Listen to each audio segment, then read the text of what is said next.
جبرائیل ام ہانی کے گھر میں یہی کہہ کر پلکوں سے مصطفیٰ کے قدم چوم رہے تھے۔ اب جبرائیل علیہ السلام آئے ہیں اللہ کے نبی کو اللہ کے بلاوے پہ اللہ کی بارگاہ میں لے جانے کے لیے۔ دنیا کی پہلی اوپن ہارٹ سرجری دیکھنے کا نظارہ ملتا ہے۔ آج جب دل میں کسی کے تکلیف ہوتی ہے تو وہ بڑے ڈاکٹر کے ہاں دکھاتا ہے اور پتہ چلتا ہے کہ بائی پاس سرجری کی جائے گی یا اوپن ہارٹ سرجری کی جائے گی کہ دل کو کھول کے اس کے وال بدل دیے جائیں گے۔ آدمی خوف میں ویسے ہی آدھا ہو جاتا ہے، کس مصیبت سے یہ کراتا ہے، کیونکہ مرنے کا خوف جب زیادہ ہوتا ہے تب وہ اس خوف کو برداشت کر کے یہ آپریشن کراتا ہے، ورنہ نہیں کراتا۔ اس کے بعد بھی آپریشن کے بعد بڑی تعداد میں موٹے موٹے ٹانکے جس سے سلائی ہوتی ہے وہ دکھتے ہیں۔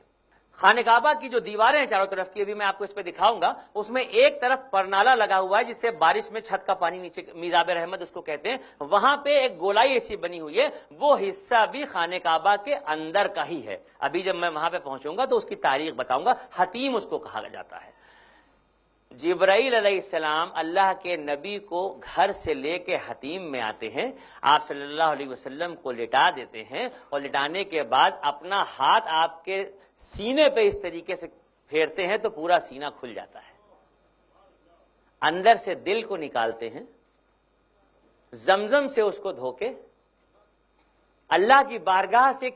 کس چیز میں نور لائے تھے یہ مجھے نہیں پتا، وہ نور اس میں بھر دیا جاتا ہے، اور اس نور کو اس دل میں بھر دینے کے بعد دوبارہ سے وہ دل آپ کے سینے میں رکھا جاتا ہے، اور پھر جبرائیل علیہ السلام ایسے ہاتھ ملاتے ہیں تو پتہ ہی نہیں چلتا کہ یہ کبھی کھلا بھی تھا۔ یہاں سے براق جو خاص طور سے آپ کی سواری میں لایا گیا تھا، ایک اندازے سے پتہ چلتا ہے کہ ایک ایسا گھوڑا جو چلتا بھی تھا اور اڑتا بھی تھا، براق پہ آپ کو بٹھایا جاتا ہے اور جبرائیل علیہ السلام یہاں سے لے کے چلتے ہیں۔ یہ سفر رات میں شروع ہوتا ہے اور سب سے پہلے وہ جگہ دکھائی جاتی ہے جس جگہ کے بارے میں جبرائیل علیہ السلام کہتے ہیں کہ اللہ کے نبی یہ کھجوروں کے جھنڈ کے علاقے کو دیکھ لیجئے، یہ مدینۃ النبی ہے جہاں پر ہجرت فرما کے آپ کو آنا ہے، اللہ کے حکم کا انتظار کریں۔ اور یہ آگے قافلہ بڑھتا ہے تو بیت المقدس پہنچتے ہیں۔ جب بیت المقدس پہنچتے ہیں تو وہاں 1.25 لاکھ انبیاء جو آپ سے پہلے آئے ہیں، آدم علیہ السلام سے لے کے عیسیٰ علیہ السلام تک، وہ سب آپ کے انتظار میں ہیں۔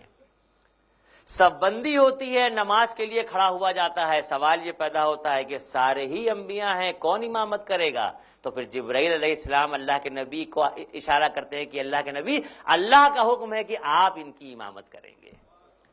ہمارے نبی کی امامت نے وہ 1.25 لاکھ انبیاء نماز پڑھتے ہیں، اور اس بات کا یقین دلا دیا جاتا ہے کہ سارے نبیوں نے بھی آپ کو افضل نبی مان لیا۔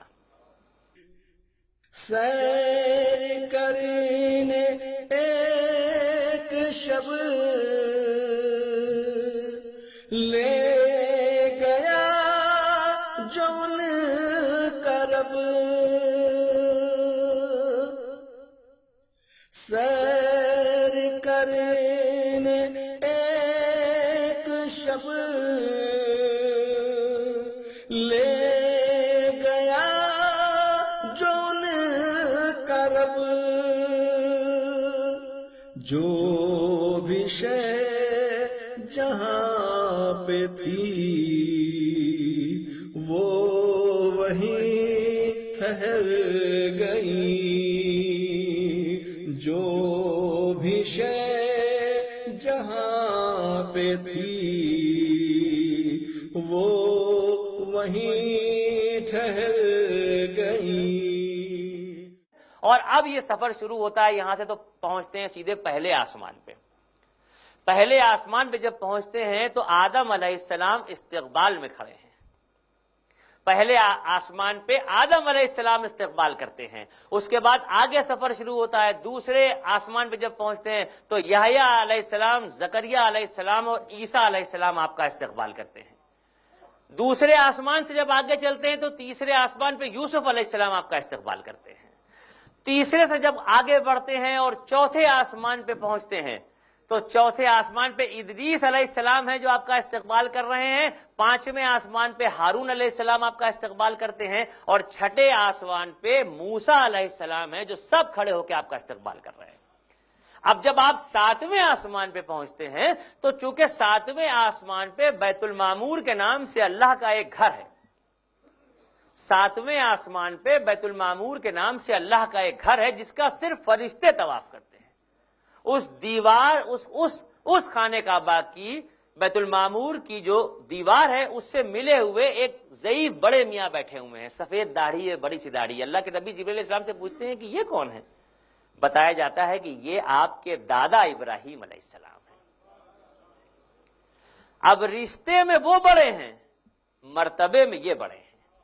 چونکہ امت کو تو مستقل یہ پیغام دیا جا رہا ہے نا کہ بڑوں کی عظمتوں کو کسی حال نظر انداز نہیں کیا جا سکتا ہے۔ مجھے لگتا ہے کہ شاید یہی وجہ ہے کہ اللہ رب العزت کو یہ گوارا ہی نہیں تھا کہ میرا محبوب کسی کے سامنے دوزانوں بیٹھ کے تعلیم حاصل کرے، اسی لیے اللہ کے نبی کا کوئی استاد نہیں، کوئی کسی نے آپ کو نہیں تعلیم دے کے پڑھایا، یہ جو کچھ بھی آیا یہ سب جبریل علیہ السلام اللہ کے حکم سے وہاں سے لے کے آئے۔ تو ابراہیم علیہ السلام بیٹھے ہیں، اللہ کے نبی آگے بڑھتے ہیں، اللہ کے نبی چل کے جاتے ہیں، کیونکہ رشتہ ان کا بڑا ہے، مرتبہ ان کا بڑا ہے۔ وہاں پہنچتے ہیں تو ابراہیم علیہ السلام کھڑے ہوتے ہیں، گلے سے لگاتے ہیں، پیشانی پہ پیار کرتے ہیں اور کہتے ہیں میں اپنی امت کو میرا سلام کہیے گا۔ اب یہاں سے جبرائیل علیہ السلام جب آگے بڑھتے ہیں تو سدرۃ المنتہا کی حد آتی ہے، اور یہاں پر وہ عالم ہے کہ جبرائیل علیہ السلام جو 28,000 مرتبہ آسمان سے زمین پہ اللہ کے حکم سے اللہ کے نبی کی خدمت میں آئے ہیں، جن کے لیے لمحوں سے بھی کم وقت میں آسمان سے نیچے آنے کا سفر ہوتا تھا، وہ ہاتھ جوڑ کے کہتے ہیں اللہ کے نبی ایک بالش بھی اگر اس کے آگے بڑھا تو پر جل جائیں گے، اس کے آگے جانے کی اب ہماری ہمت نہیں ہے، یہاں سے آپ اکیلے تشریف لے جائیں۔ اور پھر عرش کا دروازہ کھلا ہوتا ہے، پردے اٹھ رہے ہوتے ہیں، تصور کیجئے تو نظارہ دکھے گا آپ کو، اللہ کے نبی آگے بڑھ رہے ہیں اور غیب سے آواز آ رہی ہے، اے میرے نبی، اے میرے محبوب، تھوڑا اور آگے آئیے، تھوڑا اور آگے آئیے، میرے محبوب تھوڑا اور آگے آئیے، تھوڑا اور آگے آئیے۔ اور وہاں اللہ کی اور اللہ کے محبوب کی، حبیب کی، حبیب اللہ سے ملاقات ہوتی ہے۔ کیا باتیں ہوتی ہیں، پوری دنیا کی ایک واحد یہ شخص ایسے ہیں جنہوں نے اس درجہ جا کے اللہ کو دیکھا۔ اللہ کا جب بھی تصور ذہن میں آتا ہے تو ایک نور کا تصور آتا ہے۔ بھئی اللہ کے بارے میں کسی نے نہیں سوچا ہوگا نا کہ ان کے ہاتھ ہیں، پیر ہیں، سر، ایسا کچھ نہیں نا، ایک نور ہے، کتابوں میں بھی پڑھا ایک نور ہے۔ آپ اپنے گھر پہ جا کے آج یہ ایکسپیریمنٹ کر کے دیکھیے گا، رات میں جب بالکل اندھیرا ہو اپنے کمرے کا دروازہ بند کر دیجیے گا، ساری لائٹیں بند کر دیجیے گا، جب آپ کو لگے کہ اب کچھ بھی نہیں دکھ رہا ہے اس میں، تو پھر آپ بہت تیز روشنی والی ایک ٹارچ سامنے اپنی بیوی یا بچے کو کھڑا کر کے اس کے منہ پہ ماریے گا۔ جب آپ اس ٹارچ کی روشنی کو ماریں گے، وہ روشنی جس کے چہرے پہ آپ ڈالیں گے آپ کو اس کا چہرہ دکھ جائے گا، لیکن ادھر سے اس کو آپ کا چہرہ اس لیے نہیں دیکھے گا کیونکہ سب اندھیرا ہے اور یہ روشنی کے پیچھے دکھانے والے کا چہرہ ہے۔ لہذا اللہ تو نور ہے نا، تو ہمارے نبی نے اس نور کو دیکھا، ہمارے نبی نے اس نور کو دیکھا اور نبی کو اللہ نے دیکھا۔ اس طرح سے یہ معراج کا جب سفر ہوا تو امت مسلمہ کو 50 وقت کی نمازیں فرض کی گئی۔ اللہ رب العزت کی طرف سے حکم ہوا کہ اے میرے نبی آپ کی امت کے لیے 50 وقت کی نمازیں فرض۔ ہمارے نبی تو فوراً سعادت مندی کی ایک مثال تھے، فوراً ہاں کر دی، اور جیسے ہی لوٹے تو مجھے لگتا ہے کہ شاید اللہ کی طرف سے ہی یہ معاملہ ہونا تھا کہ چھٹے آسمان پہ موسیٰ علیہ السلام کو کھڑا کیا، انہوں نے کہا یا رسول اللہ کیسی رہی اللہ سے ملاقات؟ کہا بہت اچھی رہی ملاقات، بہت باتیں ہوئی ہماری، کیا تحفہ ملا یا رسول اللہ؟ ارے ہماری امت کو تو 50 وقت کی نمازوں کا تحفہ ملا۔ انہوں نے کہا اے اللہ کے نبی، ہماری امت نے جن پہ 2 فرض تھی انہوں نے نہیں پڑھی، یہ 50 کہاں پڑھیں گے؟ اسے کم کرائیے، کوئی نہیں پڑھے گا، یہ کانپور چمن گنج بیکن گنج والے کوئی نہیں پڑھیں گے، 50 وقت تو ہو ہی نہیں سکتا، آپ اے اللہ کے نبی کم کرائیے، بڑا مسئلہ کھڑا ہو جائے گا۔ اللہ کے نبی اس جملوں کو سننے کے بعد واپس جاتے ہیں۔ اب آپ دیکھیے جب واپس تشریف لے گئے تو 50 میں سے اللہ پاک نے 5 کم کر دی، چاہتے تو 45 کم کر دیتے، ایک بار میں 5 کم کر دی، پھر واپس آئے یا رسول اللہ کیا ہوا؟ بھئی 5 اللہ نے کم کر دی، نہیں کوئی نہیں پڑھے گا، اے اللہ کے نبی واپس جائیں۔ ہر بار یہ 9 بار سلسلہ چلا ہے، 9 بار ہوا ہے، ہر بار 5 کم ہوئی، 5 کم ہوئی، 5 کم ہوئی، اور آخر میں 5 بچی۔ جب آخر میں 5 بچی اور موسیٰ علیہ السلام نے کہا کہ اللہ کے نبی یہ زیادہ ہے، ساری امتوں پہ 2 رہی ہیں، کوئی نہیں پڑھے گا، آپ نے فرمایا اب میں نہیں جاؤں گا، اگر یہ 5 بھی ختم ہو گئی تو ہماری امت تو نمازوں سے محروم ہو جائے گی۔ اب سنیے، یہ 5 وقت کی نمازوں کا تحفہ لے کے جیسے ہی اللہ کے نبی چلے ہیں تو غیب سے آواز آتی ہے کہ اے میرے نبی، آپ نے جس سعادت مندی سے ہماری ہر بات کو مان لیا ہے، آپ کی بات 5 نمازوں کی آپ کی طرف سے، لیکن میں نے 50 نمازوں کا حکم دیا تھا، لہذا 5 نمازیں آپ کی امت پڑھے گی، 50 نمازوں کا فرض دوں گا۔ آپ کی امت آپ کے اصرار پہ 5 وقت کی نمازیں پڑھے گی، میں نے آپ کی امت کو 50 وقت کی نمازیں دی تھیں، لہذا 5 وقت کی نماز امت پڑھے گی، 50 وقت کی نمازوں کا ثواب میں دوں گا اس کو۔ یہ نعمت کیسے ملی؟ اگر پہلی ہی بار میں کہہ دیتے تو کہاں ملتی یہ نعمت؟ ہمارے پہ تو 50 فرض ہو گئی تھی، 50 فرض ہو جانے کے بعد 5 پڑھ رہے ہیں اور 50 کا مزہ مل رہا ہے بات دل میں سمجھ میں آتی ہے؟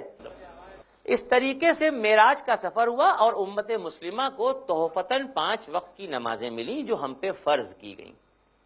اور اس تحفے کو لے کے اللہ کے نبی تشریف لائے۔ یہ معراج کا سفر مکمل ہوا، جہاں ہو آئے ہیں سرکار 1400 برس پہلے، جہاں ہو آئے ہیں سرکار 1400 برس پہلے، وہاں سے پوری دنیا اربوں کھربوں میل پیچھے ہے۔ ترقی لاکھ کر لی ہو زمانے نے مگر سن لو، میرے سرکار سے یہ سائنس کیا جبریل پیچھے ہیں۔ ترقی لاکھ کر لی ہو زمانے نے مگر سن لو، میرے سرکار سے یہ سائنس کیا جبریل پیچھے ہیں۔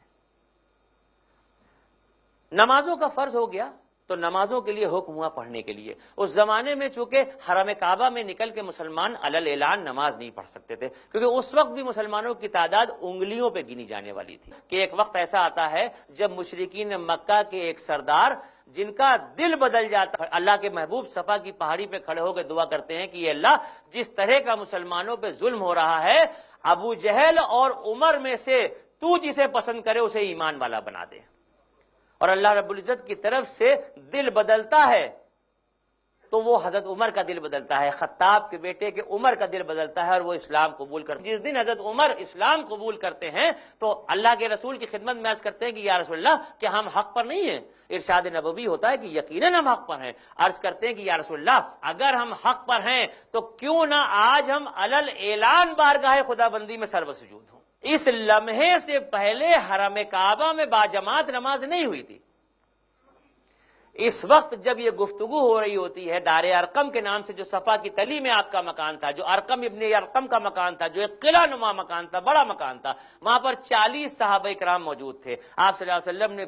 20 کی 2 ٹکڑی بنائی، ایک ٹکڑی کا سردار حضرت امیر حمزہ کو بنایا اور ایک ٹکڑی کا سردار حضرت عمر فاروق کو بنایا، اور اللہ کے نبی یہ 40 صحابیوں کو لے کے اپنے مکان دار ارقم سے نکلتے ہیں، حرم کعبہ میں آتے ہیں، 20 لوگوں کی امامت آپ صلی اللہ علیہ وسلم فرماتے ہیں اور 20 ان کی حفاظت کرتے ہیں۔ جب پہلی ٹکڑی کی نماز ہو جاتی ہے تو دوسری 20 ٹکڑی کی آپ امامت کرتے ہیں اور پہلی ٹکڑی ان کی حفاظت کرتی ہے۔ یہ واقعہ میں کسی ویرانے کا نہیں بتا رہا ہوں، یہ واقعہ میں حرم کعبہ کا بتا رہا ہوں جہاں آپ جا رہے ہیں۔ تاریخ کا وہ دن یاد کیجئے کہ جب 40 مسلمان تھے تو ایک ساتھ نماز نہیں پڑھ سکتے تھے، 20 نماز پڑھ رہے تھے تو 20 ان کی حفاظت کر رہے تھے، اور رسول اللہ صلی اللہ علیہ وسلم کی محنت اور ان کی دعاؤں کا صلہ ہے کہ اسی مقام پہ آج 40 لاکھ آدمی نماز پڑھتا ہے جس کی حفاظت کی کسی کو ضرورت نہیں۔